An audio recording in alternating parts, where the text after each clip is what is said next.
ആകാശവാണി.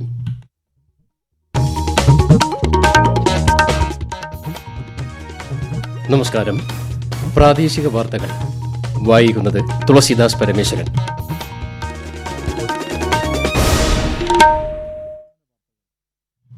പ്രധാന വാർത്തകൾ.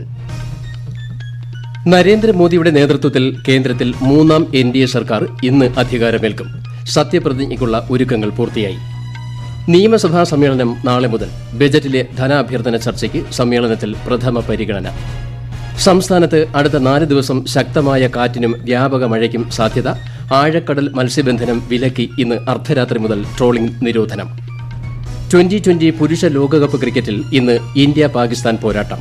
Group C മത്സരത്തിൽ ഉഗാണ്ടയ്ക്കെതിരെ വെസ്റ്റ് ഇൻഡീസിന് ജയം. ഫ്രഞ്ച് ഓപ്പൺ ടെന്നീസ് പുരുഷ സിംഗിൾസ് ഫൈനൽ മത്സരം ഇന്ന് വൈകുന്നേരം. വാർത്തകൾ വിശദമായി. നരേന്ദ്രമോദിയുടെ നേതൃത്വത്തിൽ മൂന്നാം NDA സർക്കാർ കേന്ദ്രത്തിൽ ഇന്ന് സത്യപ്രതിജ്ഞ ചെയ്ത് അധികാരമേൽക്കും. രാഷ്ട്രപതി ഭവനിൽ വൈകിട്ട് 7:15 നടക്കുന്ന ചടങ്ങിൽ രാഷ്ട്രപതി ദ്രൌപദി മുർമു സത്യവാചകം ചൊല്ലിക്കൊടുക്കും. വിശദാംശങ്ങളിലേക്ക്. കേന്ദ്രത്തിൽ പുതിയ മന്ത്രിസഭ അധികാരമേൽക്കുന്ന സത്യപ്രതിജ്ഞ ചടങ്ങിനുള്ള ഒരുക്കങ്ങൾ രാഷ്ട്രപതി ഭവനിൽ പൂർത്തിയായി. ചടങ്ങിൽ വിശിഷ്ടാതിഥികളായി ക്ഷണിക്കപ്പെട്ട വിദേശ നേതാക്കൾ ന്യൂഡൽഹിയിലെത്തി തുടങ്ങി. ശ്രീലങ്കൻ പ്രസിഡന്റ് റനിൽ വിക്രമസിംഗെ, മാലിദ്വീപ് president doctor Mohamed Muizzu, Seychelles vice president Ahmed Afif, Bangladesh പ്രധാനമന്ത്രി ഷെയ്ഖ് ഹസീന, മൌറീഷ്യസ് പ്രധാനമന്ത്രി പ്രവിന്ദ് കുമാർ ജുഗ്നാഥ്, നേപ്പാൾ പ്രധാനമന്ത്രി പുഷ്പകമാൽ ദഹൽ പ്രചണ്ഡ, ഭൂട്ടാൻ പ്രധാനമന്ത്രി ഷെറിംഗ് ടോഗ്ബെ തുടങ്ങിയവർ പങ്കെടുക്കും. ചടങ്ങിന് ശേഷം രാഷ്ട്രപതി ഭവനിൽ പ്രസിഡന്റ് ദ്രൌപദി മുർമു സംഘടിപ്പിക്കുന്ന വിരുന്നിലേക്കും നേതാക്കളെ ക്ഷണിച്ചിട്ടുണ്ട്. രാവിലെ ശ്രീ നരേന്ദ്രമോദി രാജ്ഘട്ടിലെ ഗാന്ധി സ്മാരകത്തിലും സദൈവ് അടലിൽ മുൻ പ്രധാനമന്ത്രി അടൽ ബിഹാരി വാജ്പേയിക്കും ശ്രദ്ധാഞ്ജലി അർപ്പിച്ചു. തുടർന്ന് യുദ്ധസ്മാരകത്തിൽ പുഷ്പാർച്ചന നടത്തിയ ശ്രീ മോദി രാജ്യത്തിനു വേണ്ടി ജീവൻ ത്യജിച്ച സൈനികരെ അഭിവാദ്യം ചെയ്തു. News desk, Akashvani. സത്യപ്രതിജ്ഞാ ചടങ്ങിന്റെ പശ്ചാത്തലത്തിൽ രാജ്യതലസ്ഥാനത്ത് കനത്ത സുരക്ഷ ഏർപ്പെടുത്തി. വിദേശ രാഷ്ട്രത്തലവന്മാരും പ്രതിനിധികളും പങ്കെടുക്കുന്നതിനാൽ ത്രിതല സുരക്ഷാ സംവിധാനമാണ് ഒരുക്കിയിട്ടുള്ളത്. നഗരത്തിൽ പാരാഗ്ലൈഡറുകൾ, പാരാമോട്ടറുകൾ, ഹാങ് ഗ്ലൈഡറുകൾ, ഡ്രോണുകൾ, ഹോട്ട് എയർ ബലൂണുകൾ എന്നിവ പറത്തുന്നത് ഡൽഹി പോലീസ് നിരോധിച്ചു. ഇന്നും നാളെയും ഈ നിരോധനം തുടരും. വിവിധ റോഡുകളിൽ ഇന്ന് ഗതാഗത നിയന്ത്രണവും ഏർപ്പെടുത്തി. സത്യപ്രതിജ്ഞാ ചടങ്ങ് ആകാശവാണി തത്സമയം പ്രക്ഷേപണം ചെയ്യും. വൈകിട്ട് 6:45 മുതൽ FM gold, Indraprastha, Akashvani live news ചാനലുകളിൽ പ്രക്ഷേപണം ഉണ്ടാകും. ആകാശവാണിയുടെ യൂട്യൂബ് ചാനലായ ആകാശവാണി AIRലും തത്സമയം കാണാം. തിരുവനന്തപുരം ഉൾപ്പെടെ വിവിധ ആകാശവാണി സ്റ്റേഷനുകൾ പ്രാദേശിക ഭാഷകളിൽ ചടങ്ങിന്റെ തത്സമയ വിവരണം പ്രക്ഷേപണം ചെയ്യും. ലോക്സഭാംഗമായി തിരഞ്ഞെടുക്കപ്പെട്ട സുരേഷ് ഗോപി ഔദ്യോഗിക ക്ഷണത്തെ തുടർന്ന് തിരുവനന്തപുരത്ത് നിന്നും ഡൽഹിയിലേക്ക് യാത്ര തിരിച്ചു. 12:30 വിമാനത്തിലാണ് കുടുംബസമേതം അദ്ദേഹത്തിന്റെ യാത്ര.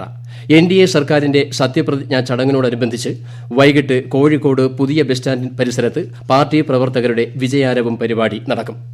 15ാം കേരള നിയമസഭയുടെ 11ാം സമ്മേളനം നാളെ ആരംഭിക്കും.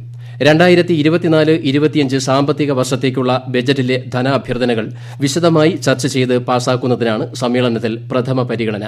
ഈ മാസം 11 മുതൽ അടുത്ത മാസം 8 വരെ 13 ദിവസം ധനാഭ്യർത്ഥനകൾ ചർച്ച ചെയ്ത് പാസാക്കും. 2024 കേരള പഞ്ചായത്ത് രാജ് 2ാം ഭേദഗതി ബിൽ, കേരള മുനിസിപ്പാലിറ്റി 2ാം ഭേദഗതി ബിൽ എന്നിവ സമ്മേളനത്തിൽ അവതരിപ്പിക്കും. ആകെ 28 ദിവസമാണ് സഭാ സമ്മേളനം ചേരുന്നത്.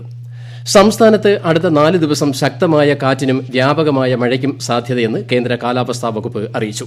കണ്ണൂർ, കാസർഗോഡ് ജില്ലകളിൽ ഇന്ന് ഓറഞ്ച് ജാഗ്രത പ്രഖ്യാപിച്ചിട്ടുണ്ട്. ആലപ്പുഴ, കോട്ടയം ഒഴികെയുള്ള 10 ജില്ലകളിൽ മഞ്ഞ ജാഗ്രത. തെക്കൻ മഹാരാഷ്ട്ര മുതൽ വടക്കൻ കേരള തീരത്തിന് സമീപം വരെ ന്യൂനമർദ്ദപാത്തി രൂപപ്പെട്ടതിന്റെ സ്വാധീനത്താലാണ് ഇത്. കേരള, തമിഴ്നാട് തീരങ്ങളിൽ രാത്രി വരെ കള്ളക്കടൽ പ്രതിഭാസത്തിനും ഉയർന്ന തിരമാലയ്ക്കും സാധ്യതയുണ്ട്. ഈ മാസം 11 വരെ കേരള, കർണാടക, ലക്ഷദ്വീപ് തീരങ്ങളിൽ മത്സ്യബന്ധനത്തിന് പോകരുതെന്നും നിർദ്ദേശമുണ്ട്. സംസ്ഥാനത്ത് മഴയെ തുടർന്ന് പൊതുജനങ്ങൾക്കുണ്ടായ ബുദ്ധിമുട്ടുകൾ പരിഹരിക്കാൻ തദ്ദേശ സ്വയംഭരണ വകുപ്പിന്റെ നേതൃത്വത്തിൽ ആരംഭിച്ച കൺട്രോൾ റൂമിന്റെ പ്രവർത്തനം സജീവമായി തുടരുന്നു.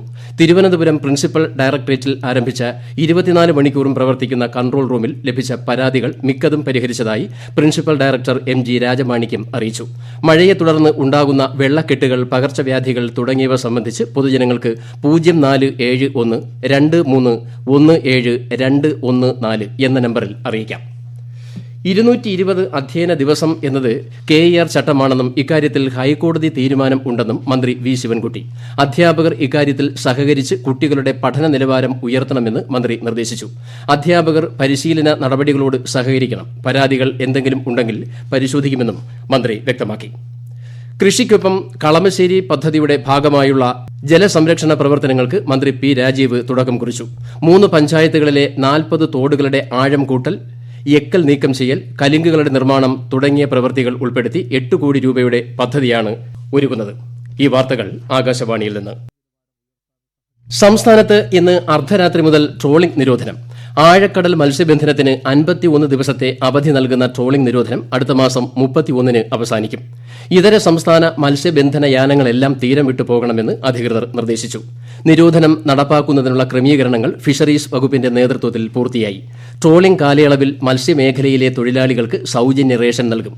തീരദേശം ഉൾപ്പെടുന്ന ജില്ലകളിൽ 24 മണിക്കൂറും ഫിഷറീസ് കൺട്രോൾ റൂമുകൾ പ്രവർത്തിക്കും. കൂടുതൽ വിവരങ്ങളുമായി ആകാശവാണി കൊല്ലം ജില്ലാ പ്രതിനിധി നീരജ്ലാൽ. സംസ്ഥാനത്തെ മോട്ടറൈസ്ഡ് മെക്കാനിക്കൽ വിഭാഗത്തിൽപ്പെട്ട 6845 ബോട്ടുകൾക്ക് ഈ കാലയളവിൽ മത്സ്യബന്ധനത്തിന് അനുമതിയില്ല. കൊല്ലം ജില്ലയിൽ ട്രോളിംഗ് നിരോധനം നടപ്പാക്കുന്നതിനുള്ള ക്രമീകരണങ്ങൾ ഫിഷറീസ് വകുപ്പ്, ജില്ലാ ഭരണകൂടവും പോലീസ് സേനയുമായി ചേർന്ന് ഒരുക്കി. കൊല്ലത്തെ ട്രോളിംഗ് ബോട്ടുകൾ ഇന്ന് അർദ്ധരാത്രിക്ക് മുൻപായി നീണ്ടകര പാലത്തിന് കിഴക്ക് ഭാഗത്ത് അഷ്ടമുടിക്കായലിലേക്ക് മാറ്റണമെന്ന് നിർദ്ദേശം നൽകിയിട്ടുണ്ട്. രാത്രി 12-ന് നീണ്ടകര പാലത്തിന്റെ തൂണുകളിൽ ഫിഷറീസ് അധികൃതർ ചങ്ങല ബന്ധിക്കുന്നതോടെ ട്രോളിംഗ് നിരോധനം നിലവിൽ വരും. ട്രോളിംഗ് നിരോധനം ബാധകമല്ലാത്ത യാനങ്ങൾക്ക് ഇന്ധനം നൽകുന്നതിനും അവയെത്തിക്കുന്ന മത്സ്യങ്ങളുടെ വിപണനത്തിനും സൌകര്യം ഏർപ്പെടുത്തിയിട്ടുണ്ട്. ട്രോളിംഗ് നിരോധനം നിലവിൽ വരുന്നതോടെ മത്സ്യബന്ധന സംസ്കരണ മേഖല ഏതാണ്ട് പൂർണ്ണമായും നിശ്ചലമാകും. മേഖലയിലെ ഇതര സംസ്ഥാന തൊഴിലാളികൾ നാട്ടിലേക്ക് മടങ്ങി.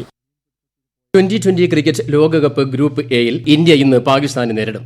രാത്രി 8 മണിക്ക് ന്യൂയോർക്കിലെ നാസോ കൌണ്ടി സ്റ്റേഡിയത്തിലാണ് മത്സരം.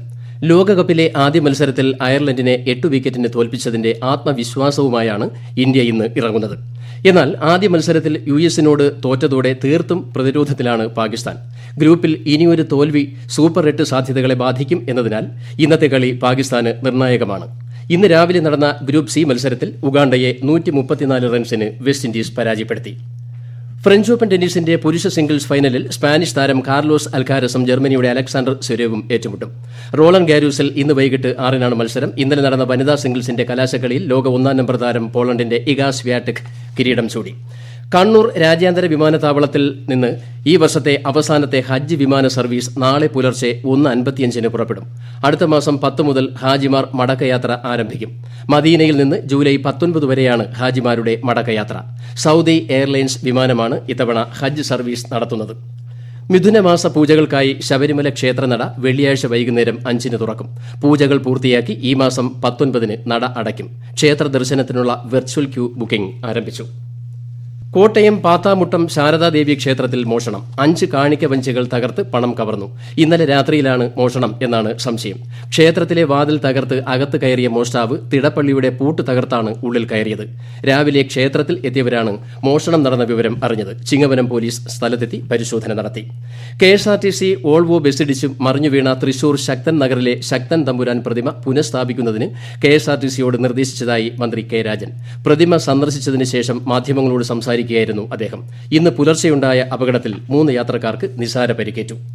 CPIM പോളിറ്റ് ബ്യൂറോ യോഗം ഡൽഹിയിൽ പുരോഗമിക്കുന്നു. ലോക്സഭാ തെരഞ്ഞെടുപ്പ് ഫലം വിലയിരുത്തലും അടുത്ത കേന്ദ്ര കമ്മിറ്റി യോഗത്തിലേക്കുള്ള റിപ്പോർട്ട് തയ്യാറാക്കലുമാണ് പ്രധാന അജണ്ട. LDF യോഗം നാളെ ഉച്ചതിരിഞ്ഞ് തിരുവനന്തപുരത്ത് ചേരും. ഇടുക്കി ജില്ലയിലെ പീരുമേട്ടിൽ വീണ്ടും കാട്ടാന ശല്യം. പീരുമേട് കച്ചേരിക്കുന്ന് സ്വദേശി കുമാറിന്റെ പുരയിടത്തിലെത്തിയ 3 കാട്ടാനകൾ വ്യാപക കൃഷിനാശം ഉണ്ടാക്കി. പീരുമേട് തോട്ടാപുര ഭാഗത്തു നിന്നുമാണ് കാട്ടാനക്കൂട്ടം എത്തിയത്. മുൻപ് ഈ പ്രദേശത്ത് കാട്ടാനയുടെ സാന്നിധ്യമുണ്ടായപ്പോൾ പഞ്ചായത്തും വനം വകുപ്പും നടത്തിയ ചർച്ചയിൽ ഫെൻസിംഗ് സ്ഥാപിക്കുമെന്ന് അറിയിച്ചെങ്കിലും പിന്നീട് വാഗ്ദാനം പാലിച്ചില്ല എന്നാണ് നാട്ടുകാരുടെ പരാതി. കോഴിക്കോട് കാരശ്ശേരി നെല്ലിക്കാപ്പറമ്പിൽ സംസ്ഥാന പാതയിൽ ഇന്ന് പുലർച്ചെ കാറും ടൂറിസ്റ്റ് ബസും കൂട്ടിയിടിച്ച് ഒരു സ്ത്രീ മരിച്ചു. കാർ യാത്രക്കാരി തലശ്ശേരി കതിരൂർ സ്വദേശിനി മൈമുനയാണ് മരിച്ചത്. പ്രധാന വാർത്തകൾ വീണ്ടും. നരേന്ദ്രമോദിയുടെ നേതൃത്വത്തിൽ കേന്ദ്രത്തിൽ 3ാം NDA സർക്കാർ ഇന്ന് അധികാരമേൽക്കും. സത്യപ്രതിജ്ഞയ്ക്കുള്ള ഒരുക്കങ്ങൾ പൂർത്തിയായി. നിയമസഭാ സമ്മേളനം നാളെ മുതൽ. ബജറ്റിലെ ധനാഭ്യർത്ഥന ചർച്ചയ്ക്ക് സമ്മേളനത്തിൽ പ്രഥമ പരിഗണന. സംസ്ഥാനത്ത് അടുത്ത 4 ദിവസം ശക്തമായ കാറ്റിനും വ്യാപക മഴയ്ക്കും സാധ്യത. ആഴക്കടൽ മത്സ്യബന്ധനം വിലക്കി. ഇന്ന് അർദ്ധരാത്രി മുതൽ ട്രോളിംഗ് നിരോധനം. 2020 പുരുഷ ലോകകപ്പ് ക്രിക്കറ്റിൽ ഇന്ന് ഇന്ത്യ പാകിസ്ഥാൻ പോരാട്ടം. ഗ്രൂപ്പ് സി മത്സരത്തിൽ ഉഗാണ്ടയ്ക്കെതിരെ വെസ്റ്റ് ഇൻഡീസിന് ജയം. ഫ്രഞ്ച് ഓപ്പൺ ടെന്നീസ് പുരുഷ സിംഗിൾസ് ഫൈനൽ മത്സരം ഇന്ന് വൈകുന്നേരം. പ്രാദേശിക വാർത്തകൾ കഴിഞ്ഞു. അടുത്ത വാർത്താ പ്രക്ഷേപണം 12:50-ന്.